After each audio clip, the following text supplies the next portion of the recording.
Cluster news today और मैं हूं आपके साथ मानवी ठाकुर। शुरुआत करते हैं आज की खास खबरों से। कि महापंचायत इस कमेटी के द्वारा बुलाई गई थी पूरे उत्तर भारत से और वहाँ वो महापंचायत की गई और उसमें सर्वसम्मति से एक फैसला लिया गया कि सरकार को 48 घंटे का समय दिया गया। दो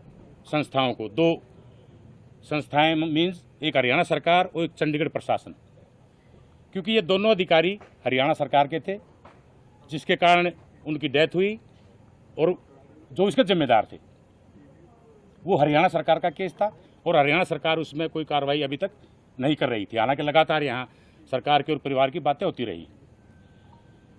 दूसरा केस क्या है कि चंडीगढ़ प्रशासन में एफआईआर दर्ज है।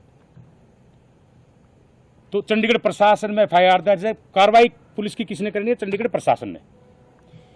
तो वहाँ 48 घंटे का अल्टीमेटम दिया गया था कि 48 घंटे में कोई कार्रवाई नहीं हुई तो ये कमेटी एक मीटिंग करके सर्वसम्मति से जो निर्णय लेगी वो निर्णय आपको और आपके माध्यम से पूरे स्टेट को और पूरे देश को बता दिया जाएगा।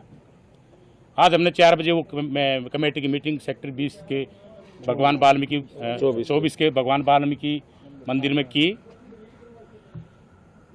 और सर्वसम्मति से ये निर्णय लिया कि हरियाणा, हमारी 2 डिमांड थी हरियाणा सरकार से भी। 2 अधिकारी उसमें जिम्मेदार हैं, एसपी रोहतक और डीजीपी हरियाणा शत्रुजीत कपूर जी। इस पंचायत के परिश्रमा के या जो जितने आंदोलन चल रहे हैं, और मैं तो इसमें आप लोगों को भी धन्यवाद कहूँगा कि आपने हमारी बात जो है पूरी दुनिया में उसको भेजा है। आप भी बहुत इसके लिए धन्यवाद के काबिल हैं और रहेंगे। चौथा स्तंभ है ये प्रजातंत्र का। तो उसमें उस प्रेशर में या किसी दबाव में हरियाणा सरकार ने डीजीपी को छुट्टी पर भेज दिया और उनकी जगह एक कार्यवाहक डीजीपी लगागा। कार्यवाहक क्योंकि उनको छुट्टी पर भेजा गया है, उसको सस्पेंड नहीं किया गया है, जबकि परिवार की डिमांड थी कि उनको जब तक अरेस्ट नहीं किया जाता जब तक अगली कार्रवाई कोई भी संभव नहीं है। लेकिन हमारी डिमांड थी कि डीजी के ऊपर कुछ कार्रवाई की जाए। देर से सही हरियाणा सरकार ने सकारात्मक कदम उठाया और उस डीजीपी को छुट्टी भेज दिया।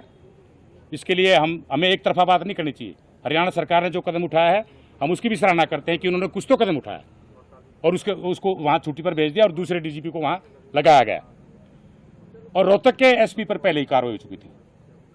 अब जो हमारी कमेटी है, हमारी कमेटी का हरियाणा सरकार पर दबाव बनाने का अभी उन्होंने अपना काम कर दिया। अब बात आ गई चंडीगढ़ प्रशासन पे। अब हमारी कमेटी का दूसरा निर्णय ये है कि हम हरियाणा सरकार के खिलाफ अब कोई आंदोलन या चलते रहेंगे वो, क्योंकि शांतिपूर्ण आंदोलन। मेन इस कमेटी का जो फोकस है वो सारा चंडीगढ़ पर है, क्योंकि चंडीगढ़ पुलिस ने उसमें एफआईआर दर्ज की है। तो चंडीगढ़ पुलिस इसमें निष्पक्ष जांच करे। ये कमेटी कल 3 बजे के बाद माउंट व्यू होटल के पास खाली जगह है, शिवालिक व्यू के पास जगह है, वहाँ से सेक्टर 17 में वहाँ इकट्ठे होके और गवर्नर साहब को, प्रशासक को एक शांतिपूर्ण तरीके से, हम ये पहले भी कहते आए हैं, हमारा पूरे देश में आंदोलन, हम बिल्कुल जो भी काम करेंगे शांतिपूर्ण तरीके से करेंगे। हमारा कोई भी आंदोलन, हिंसक आंदोलन अब तक नहीं होगा और ना हुआ है। 17 सेक्टर से हम वो प्रोसेसन लेके और गवर्नर साहब को मेमोरेंडम दे के आएंगे कि उसमें जो है उचित कार्रवाई करें। ये आज हमने फैसला लिया है इसका अपनी कमेटी का चंडीगढ़ पर हमने इस बात के लिए जांच के लिए।